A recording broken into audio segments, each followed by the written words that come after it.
My name is Josh, and today I will be playing the role of Diane Sawyer.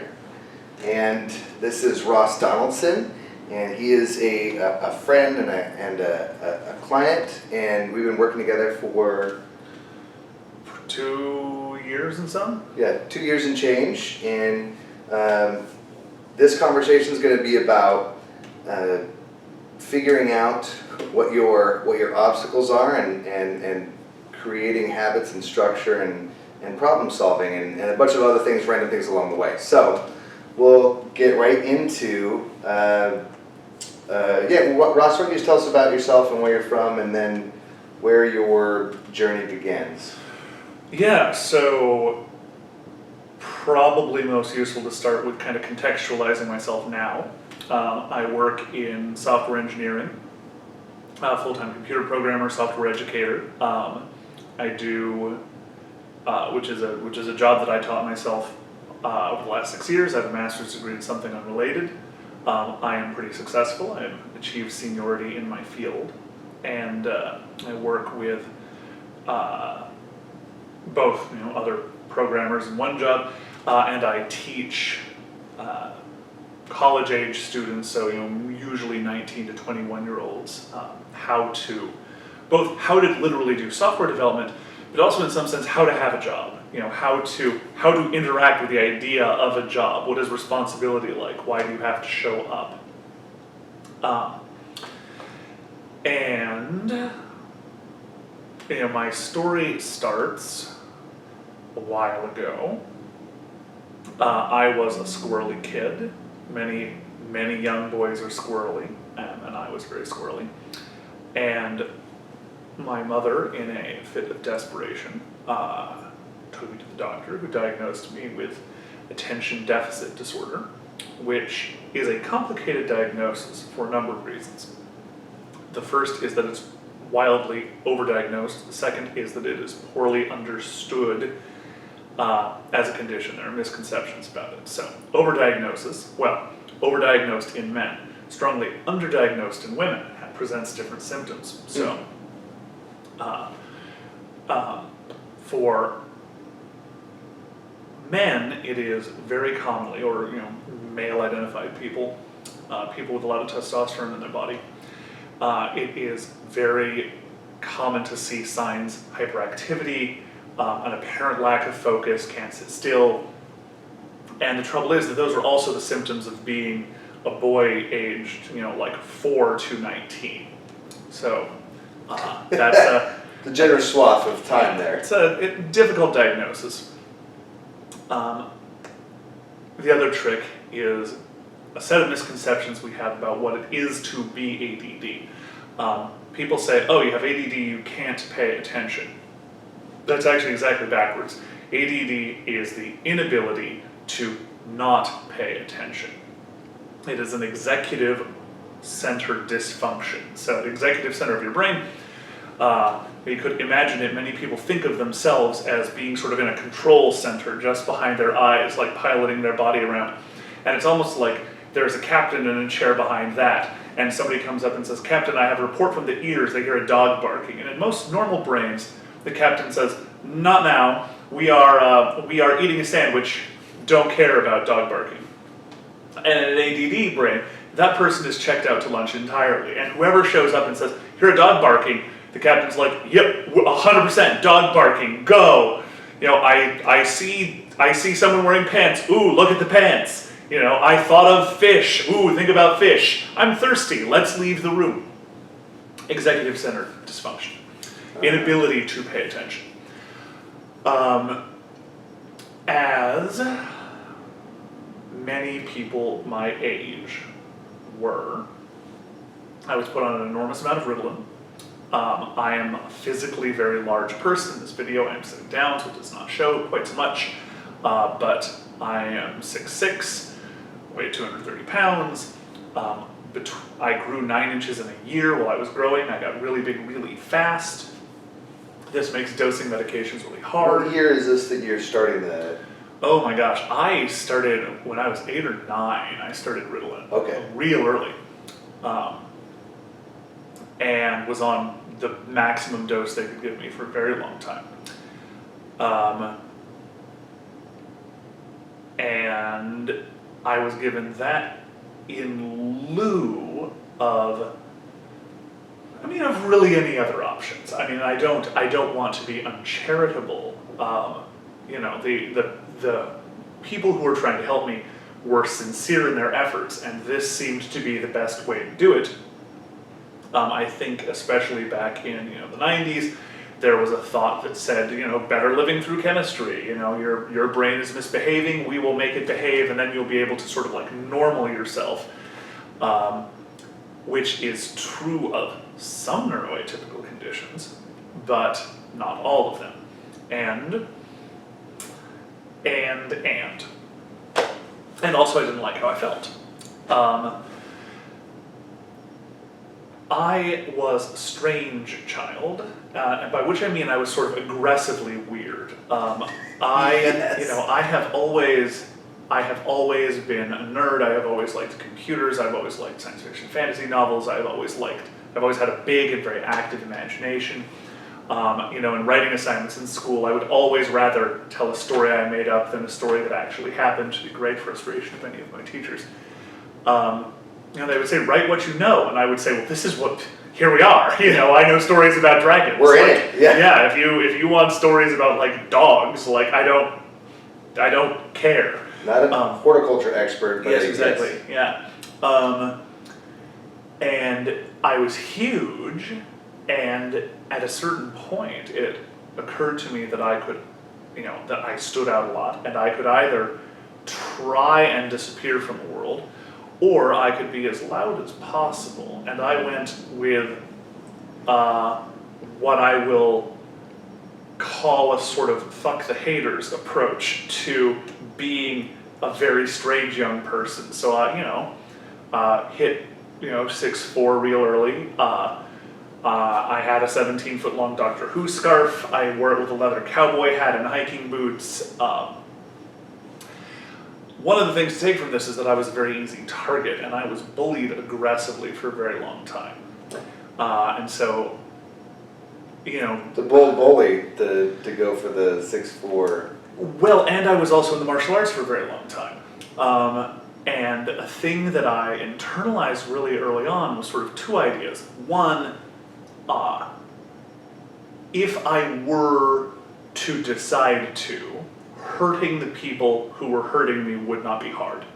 I would succeed. Yeah.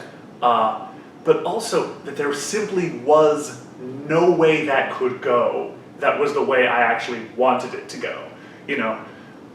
Some scrappy, 5'4" jerk, some 16-year-old kid with something to prove picking on a big guy.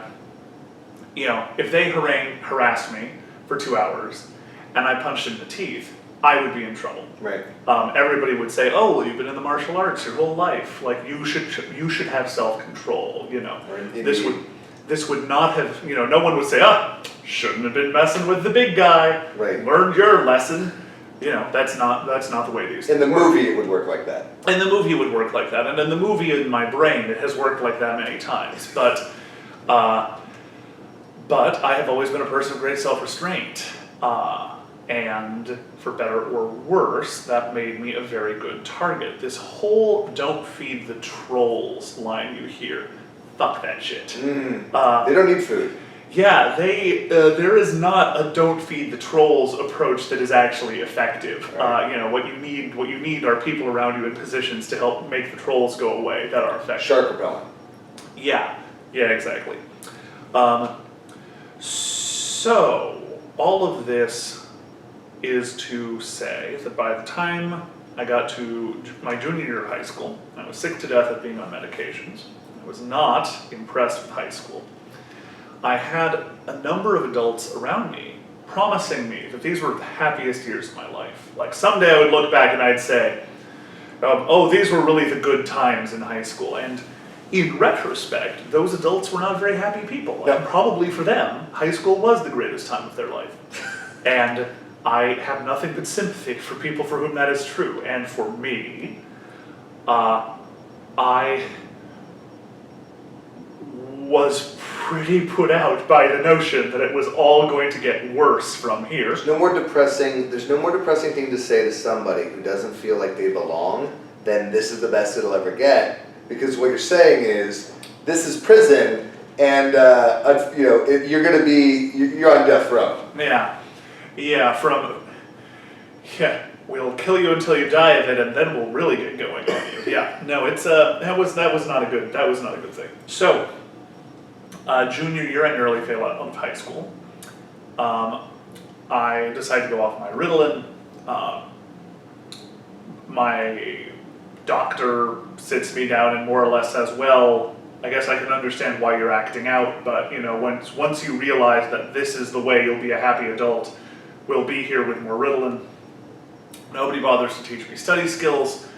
My mother says, why are your grades so bad? I say I hate all of my classes in my school. She says, well, no, why are your grades so bad? And then we start having fights. My father has always been my staunchest ally in these things, and the only disadvantage he has is a certain kind of the wrong sort of experience. And also being my father. There are certain times where it's simply hard to listen to an adult if they are an adult and they're related to you, even if they are right and they are kind and you know it. My father probably would have received an ADD diagnosis, and maybe a couple of others, if he had been born when I was, or now, but instead he was born in the 1940s, and that was a very, we're just going to shout at you until you get your work done. Pain and compliance. Yeah. You either don't like the ruler or you get And so he learned an almost OCD approach to self-control and focus, and it has served him very well. I mean, my father, growing up, would always say, I do 3 things. I do karate, I write books, I play bridge. He achieved the rank of lifetime grandmaster in bridge. He has a 4th degree black belt in the martial arts. He wasn't playing around. He has published 27 books.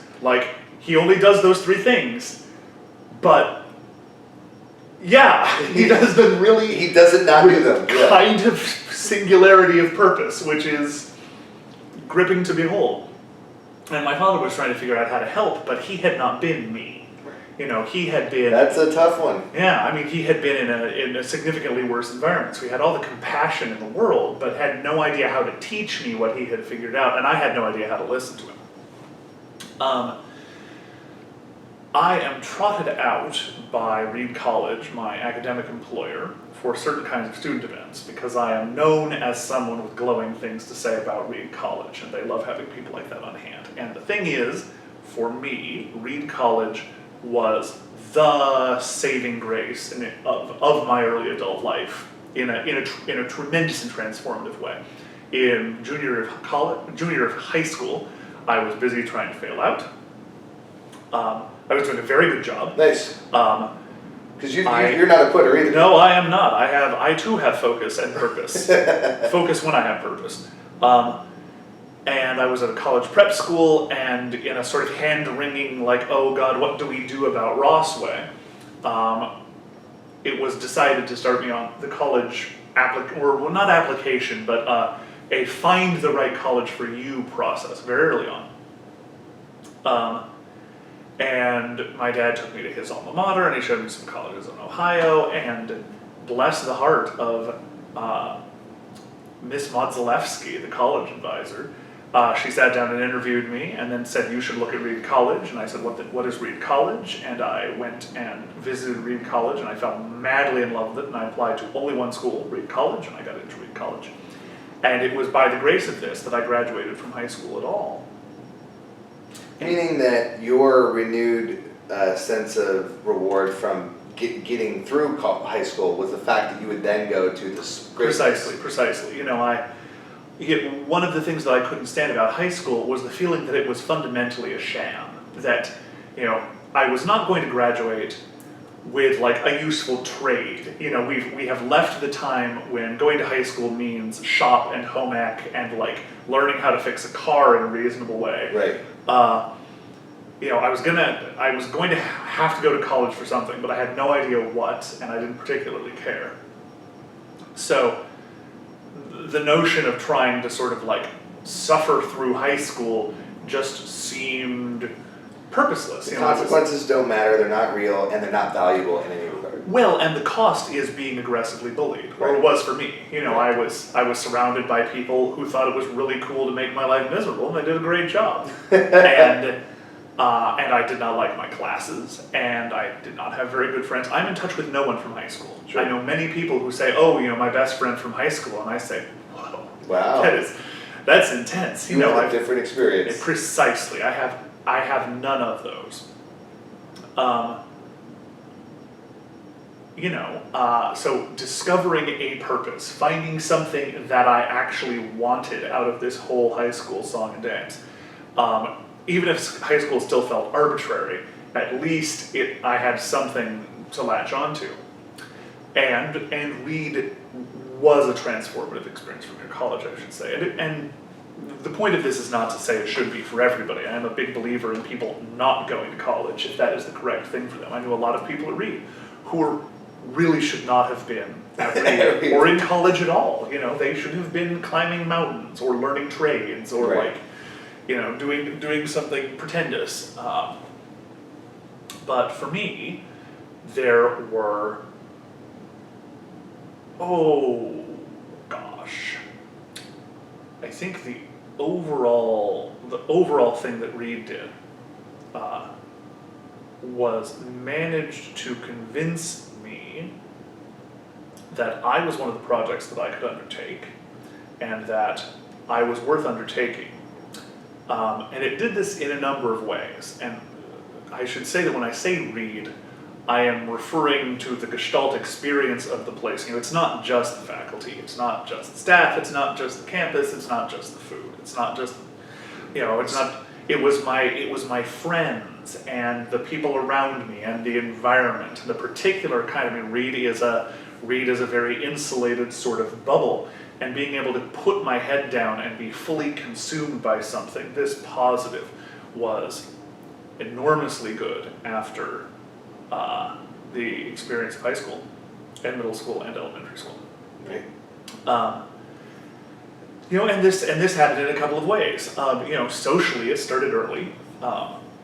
There is a classic pattern at Reed College, which I follow to the letter, which goes: show up as a freshman, meet other fresh people. These people are cooler than your wildest dreams. Suddenly you no longer feel alone. You are no longer the weirdest person in the room. You are one of 100 equally weird people. Make friends with the first people you lay eyes on. That's about September. Somewhere around Thanksgiving, you realize that you've made poor choices. And just because they are the first people you encounter does not mean they have to be your best friends for the rest of the year. Right. And friend circles dissolve and reconfigure, and everybody has a lot of angst. And somewhere in there, you make actual friends. You have met more people, you know them slightly better, you interact with them a little more. And all of those people I am friends with to this day. Mm-hmm. And that was amazing. That was absolutely Just the act amazing. of making friends and then dissolving them and making more and realizing that you're not lost and that it's not your last chance to meet a kindred spirit, and that you can get into a fist fight with your former roommate, best friend, lover, whatever it is, and then the next day you're still a person and there's still the sun rises again. Well, and being friends with people who had the capacity to be sincerely interested in me. The closest things I had to friends in high school were relationships that felt in many ways very superficial. People in high school are understandably self-obsessed. We're teenagers. We have not figured out empathy and compassion yet. And this is not to say that as freshmen we were all, paragons of compassion and, selflessness, but, getting to know people who really truly wanted to get to know you, that was enormous. I did, in my normal industrious way, set very busily about failing out of Reed too, because I had gotten there without riddle and without study skills. And my first semester I took a very moderate course load, which was a good choice, and I did fine. You know, I am smart. The maneuver in high school was hit it with my brain until it falls to pieces, and with a very moderate read course load, I was able to do that well enough. Second semester, I took a much heavier activity load, and it was not good. And this is where Reed the institution comes into this story, because Reed takes the health and success of its students very, very seriously. A sort of famous thing about Reed is they don't tell you your grades. Nobody ever says you got an A on this paper. They say, well, here's how you could do better next time. It really pushes you, sometimes in a very neurosis-inducing way, to try and excel. A neurosis for excellence. Yeah. Reed, you can use that. Reed College, if you're listening. But it turns out they do track your grades very, very closely. And second semester, the woman who was my academic advisor and the woman who would become my academic advisor and my thesis advisor and direct all courses, I would say, went and chatted with each other. And one of them said, how is Ross doing in your classes? Awful. How is Ross doing in yours? Really awful. When is he free? Thursday from 2 to 3. Great. I'll take him at 2, you take him at 2:30. And I received summonses to my student mailbox, and I went to my professor's offices, and they laid down the law. Well, that's maybe that is a harsher sounding way to put this. They were very firm. Neither of these professors was there to say, oh, they're there, poor darling, it must be so hard for you. They were there to say, you are failing. We care about this. We care that you are failing. We want to help, but you have to tell us how. Mm-hmm. You have to tell us what we can do to get you out of this. This is the problem we're trying to solve. We've got lots of resources. We just need to know which ones to direct you to. So there's a lot to unpack about this. One is the literal facts of the situation. I admitted I was ADD. They both slapped themselves in the forehead and said, why the hell didn't you tell us? We have free ADD study skills tutoring for students. You will go do this. And I did, and I learned study skills. Amazing. That as a set of literal actions, very, very worthwhile. That alone made the conversation valuable. Yes. Among the many other things. But I think a point that it's easy to overlook is I had to know what help to ask for, and being willing to ask for help, being willing to admit that I needed help, I don't quite know how I did that, but I immediately became glad that I did. Asking for help is not an easy thing to do, and I never went to them and said, I am struggling. It's very different. It's very difficult to, because we lie by omission constantly as humans, constantly, and it's the preferred way. And when you ask somebody very directly, unless you're prepared for the question, the answer is almost always revealed in your physiology. And when someone comes from and says, "What's going on?" and you don't have a big story to tell, the actual story gets told because we want to please, and these things just, it's hard to resist unless you're trained. Yeah. Well, and I still see with my students all the time that even if they want help, they don't know how to get it. Even if somebody is offering them help, they don't know how to say yes. Mm-hmm. So this notion that I was a problem that I could undertake, that I was a project I could undertake, and I didn't have to do it alone. I could ask for help. There was help available. People gave a shit about whether or not I was doing well. And it's not like that wasn't true in high school also. There were teachers around me who cared about whether or not I was doing well. And my parents. My parents cared a lot about it, but it is very different to be solving these problems on your own in a context like college. And that is where, for me, things began to really improve. Reed teaches a lot of intellectual skills that I think are very useful: critical thinking, analytic thinking, synthetic thinking.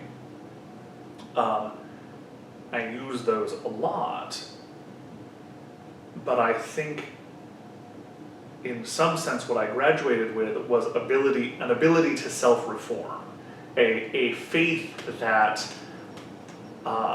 I I am an ongoing project and one that I can take seriously, then the times of the greatest sort of listlessness and discomfort I've had since then have all been phases in which I could not figure out what I was trying to accomplish with the project that is myself. I get out of college, I am burnt out. I am very burnt out. This is not uncommon. Yeah. I go become a bike mechanic. I feel fine about this plan. I do it for way too long because I cannot figure out, what is the next thing? Like, where are we trying to push this? Where are we going with this? I finally sort of stumble into a master's program. It's an all right idea. I don't have a great experience, but my master's program introduces me to computer programming, and that I have a much better time with. And my willingness and ability to push myself suddenly become these very powerful assets. And now we're off to the races. Yeah. It's very much the attitude that I've taken with my physical fitness, although my physical fitness is challenging in a different set of ways. I'm a large animal. Statistically, large animals live less time. I have too much back and not enough limbs. I am ideally situated to have a variety of injuries, acute and chronic. And I would like to live to an interesting age, and I would like to be one of, the wacky uncles to all of my friends' grandkids who, shows up and takes them camping and exhausts them all.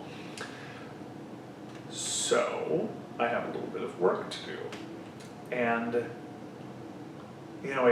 a difference for me about getting into the bike industry from being a Reed is when you are fixing a bicycle, it is either fixed or it's not. And if it is not fixed, you can definitely understand why. There are absolutely factual, hard reasons why this bicycle is not yet fixed. And a finite number of reasons. Yes. You say, I have fixed this bike, you give it to the head mechanic reviews it, he says, I agree, you have fixed this bike. Or, he never says, well, sure, you fixed the bike, but you failed to take into account the ramifications of Kant's fourth treatise, and particularly his notions of purposiveness without purpose. Upon the repair of the bicycle, fix it again, but in a more complicated way. Did you just make that up? No. Okay. That's a real part of Kant's fourth treatise. Oh. I don't have a pretentious liberal arts degree for nothing, John. Fair enough. No, fair enough. You've said about 11 powerful things, and you're talking about you mentioned it a couple times, the sense of like working on yourself as a project and seeing that you can be successful at that if you understand what your purpose is, and that it seems like you were talking about going from college to being a bike mechanic to a master's program, and understanding that the reviewing where the compass is pointing is as critical as reviewing the actual actions that you're taking every day or weekly or however you're. There is a quote from, I think, someone like Eisenhower: planning is critical and the plan is useless. And I have found this to be true in my life many, many times. One of the things that served me very, very well is a willingness to be interested in different things. So I graduate with a music degree, thinking I'm going to be a singer. I meet singers and I talk to them about their lives and I say, holy shit, that sounds miserable. And I come up with a new plan and I become a bike mechanic, and I became an excellent bike mechanic. I threw myself at that. I taught bike repair very successfully for a long time. At a certain point I said, well, okay, this is not I could, in a very traditional sort of American blue collar way, just settle into this. I could make a living for the rest of forever. It won't be a fancy living, but maybe that's fine. But it's not what I wanted to do. Right. I found a master's program I thought was interesting as a way to haul myself out of it. Once I got into industry, people said, well, here's a bunch of other stuff we need you to do. And I said, well, okay, some of this is really not my speed, but some of it is. And my willingness to evaluate the plan and see what's really interesting me at the time and move towards that, even if it is, even if it feels like we're switching mountains, we're finally getting to this one, and then I say, actually, let's go climb that one.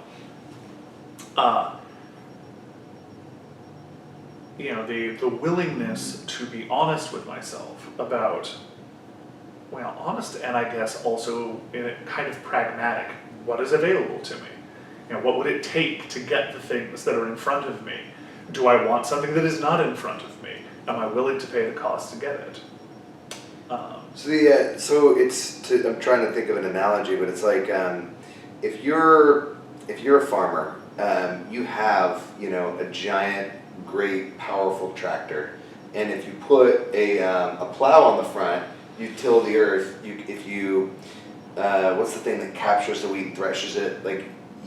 Thresher. It will do whatever you want it to do, but you have to change a couple of pieces on your equipment. And again, you're still in the same place, still perceiving, doing the same amount of work in the same amount of time. It does drastically different things depending on how you configure your machinery.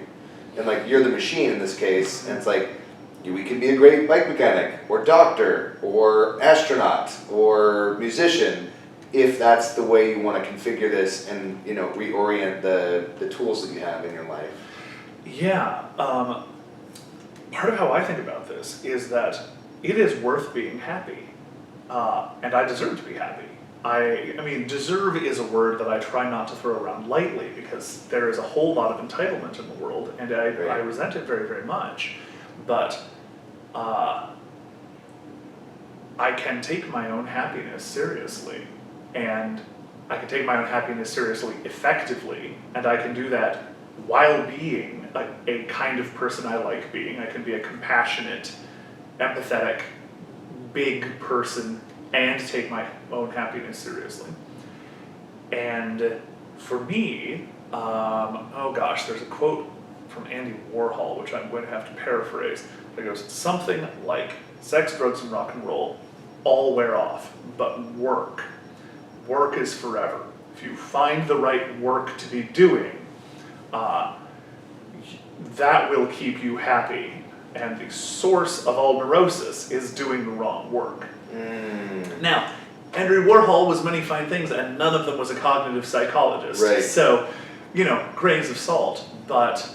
No. I was just listening to a coach say almost the same thing where you said the key is not looking for the outcome is great, to get, but find a process that provides a reward along the way. And the outcome, not irrelevant, but you don't have to put off happiness to the end if the process is right.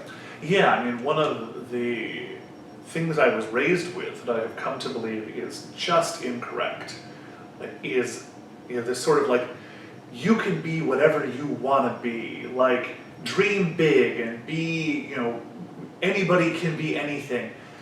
I think this sort of attitude perpetuates the notion that if you're doing the right thing, it's easy. That somehow, if you were meant to be president, if you were meant to